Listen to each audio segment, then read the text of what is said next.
315 BC, now 8 years after the death of Alexander the Great, Antigonus stands as hegemon of Asia. After his crushing defeat of Eumenes at the Battle of Gabene, his authority now stretches from India in the east to Asia Minor in the west, making the reunification of Alexander's empire once again seem imminent. Antigonus began consolidating control of his eastern provinces, putting down a revolt in Media, which was led by Paetheon, who he subsequently defeated and had executed. Marching south, he seized the treasuries at Susa, before marching his army into Babylon. Upon Antigonus's arrival, he was warmly welcomed by Seleucus, the governor of the region, but shortly the relationship between the two turned bitter, and Seleucus, afraid of Antigonus, fled to Egypt, where he would later join Ptolemy. On the grand scale, Antigonus's authority had seemed secure, but the other satraps were unwilling to see Antigonus rule Asia and wield the power that came with it. In 314 BC, a coalition of Cassander, Lysimachus, Ptolemy, and Seleucus formed against him. They demanded vast territorial concessions from Antigonus, to which Antigonus's only answer was to advise them to be ready for war.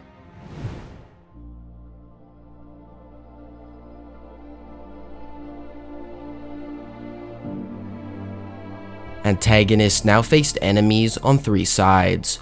If he allowed them to unify, he would be left significantly outnumbered.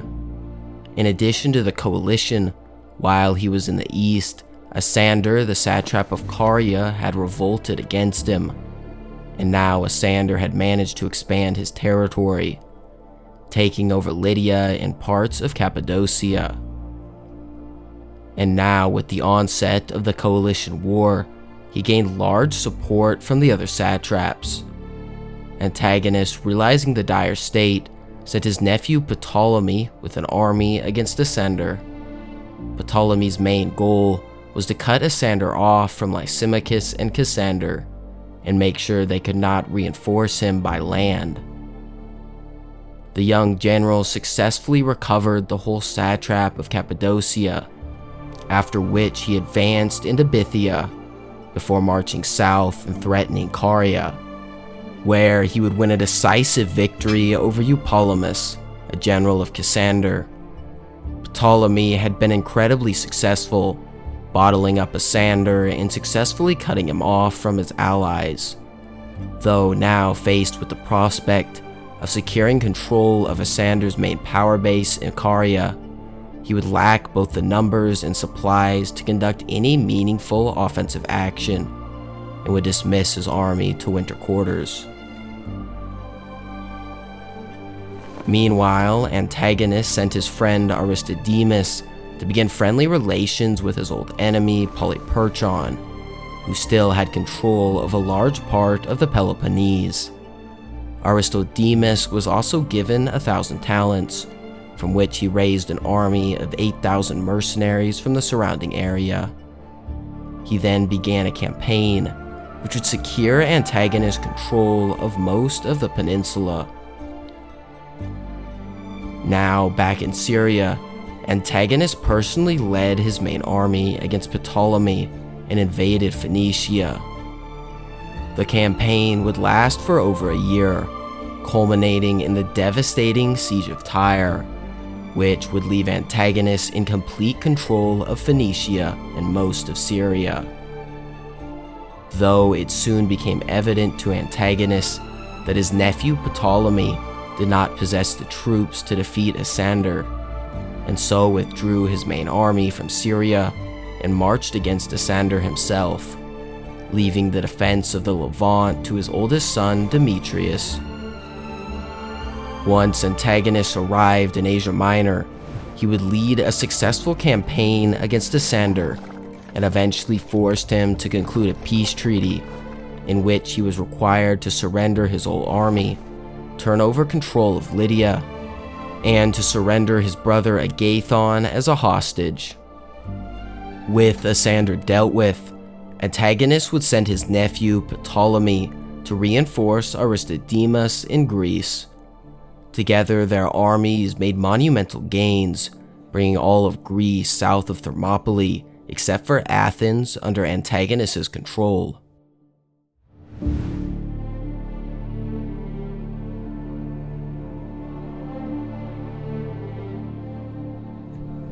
In late 312 BC, Ptolemy, the satrap of Egypt, received word Antigonus had moved his main army from Syria and had left it under the control of his inexperienced son Demetrius.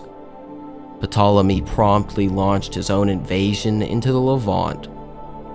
Though receiving timely information, Demetrius received word and quickly recalled his troops from winter quarters, where he would concentrate them at Gaza.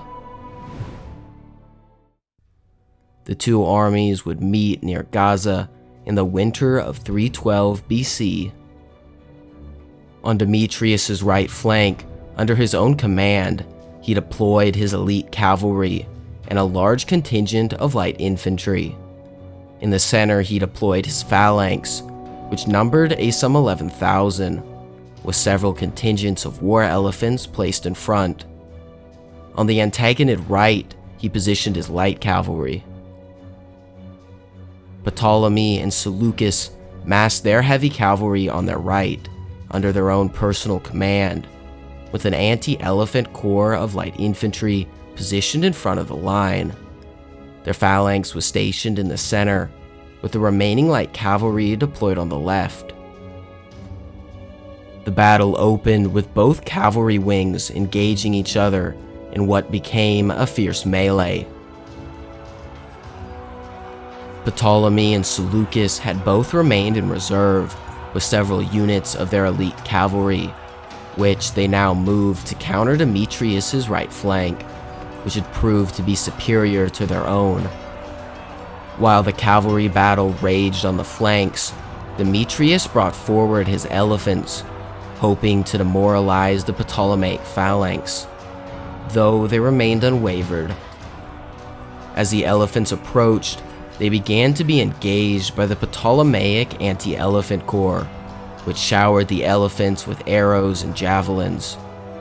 They also laid down spiked chains, which, once the elephants stepped on, led them to begin panicking. After shooting down nearly all the crews, Ptolemaic light infantry were able to kill or capture most of the elephants. This loss of the elephants, plus the death of Paetheon, the son of Agenor, who was in command of the left flank, panicked Demetrius's cavalry, leading many of them to begin retreating. The fight between the phalanxes remained stiff. Neither phalanx could gain the upper hand, and the fighting lasted for hours. Demetrius was struggling trying to keep his main body of cavalry from retreating. But eventually Demetrius was forced to withdraw from the field, but managed to stay in good order. This discouraged both Ptolemy and Seleucus from pursuing him, as he retreated north to Tripoli, where he began to rebuild his army. He also sent a report to his father, who had just finished his campaign in Caria, urging him to send help. Meanwhile, Seleucus would convince Ptolemy to release him from service and give him an army of 1,000 troops, which he would use to try and take back his old province of Babylonia, which was now without a governor since Paetheon had died in the battle. Ptolemy continued his advance against Demetrius, reaching as far north as Sidon. Though he would soon receive news that Antigonus was returning from Asia Minor with his main army, once again compelling Ptolemy to withdraw from Syria.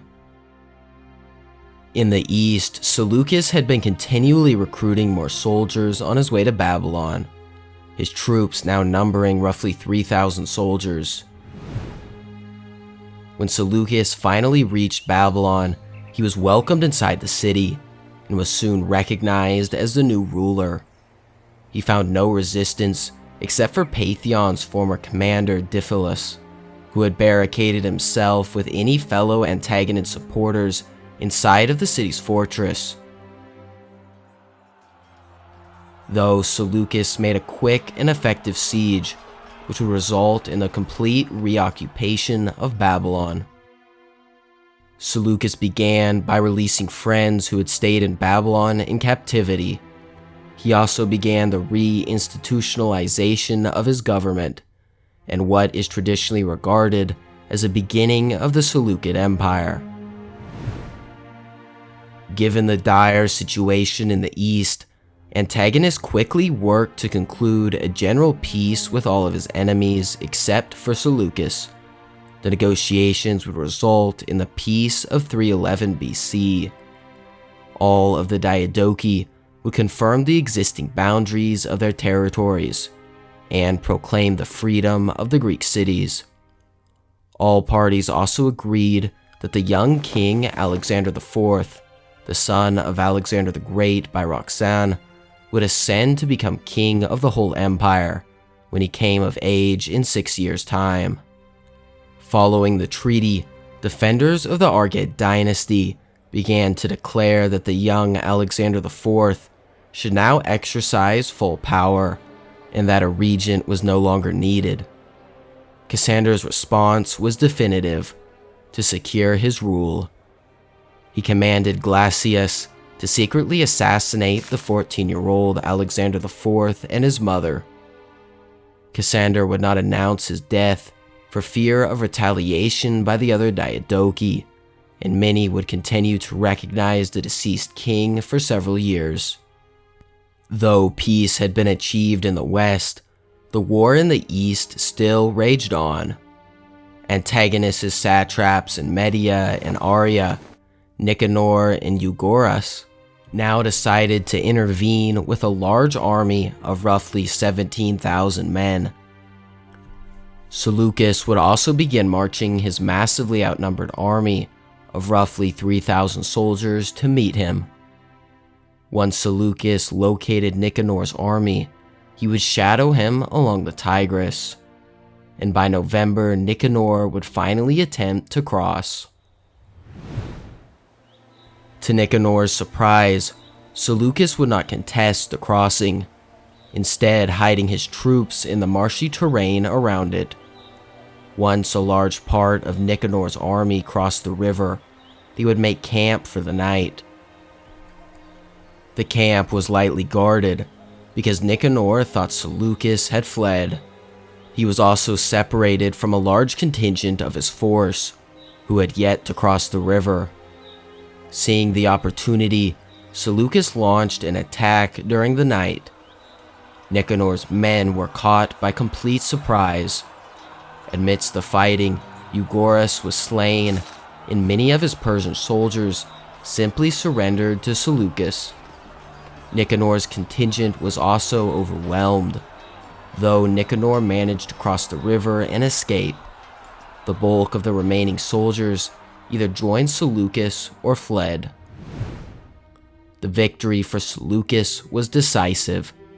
His smaller army, which was outnumbered roughly 5-1, had managed to completely neutralize the enemy force. And the soldiers that had surrendered, many being Iranian, decided to side with the ruler of Babylonia, bolstering his forces up to roughly 20,000. Seleucus could now easily move through the Zagros Mountains without opposition. He marched north and would occupy the ancient capital of Ecbatana. From there, he would continue back south to Susa, from where Seleucus would begin a grand campaign of the east, as after the defeat of Nicanor, there was no force in the east that could have opposed Seleucus. The campaign would result in control stretching as far as India. The only provinces Seleucus did not reach were Bactria and Sogdia, as the satrap Stasanor had remained neutral during the conflicts. Once Antigonus learned of the disastrous events that had transpired, he sent his son Demetrius with 19,000 troops to restore order. He arrived in the early spring of 310 BC, when Seleucus was still campaigning in the east. Seleucus had left Patroclus to defend the city. Babylonia was defended in an unusual way. It had two strong fortresses, in which Seleucus had left his garrison. The inhabitants of the city were transferred out and settled in the neighboring areas, some as far as Susa. Demetrius's troops started to besiege the fortresses of Babylon and conquered one of them, though the second fortress proved more difficult for Demetrius. He left his friend Archelaus to continue the siege, and himself returned west, leaving roughly 6,000 troops in Babylon. Though the difficulty of the sieges proved too great, and the troops left behind were also forced to return back west several months later. In the autumn of 310 BC, Antigonus determined to reconquer Babylon and secure control of the eastern provinces, would begin marching his main army back east, his army numbering some 75,000 men.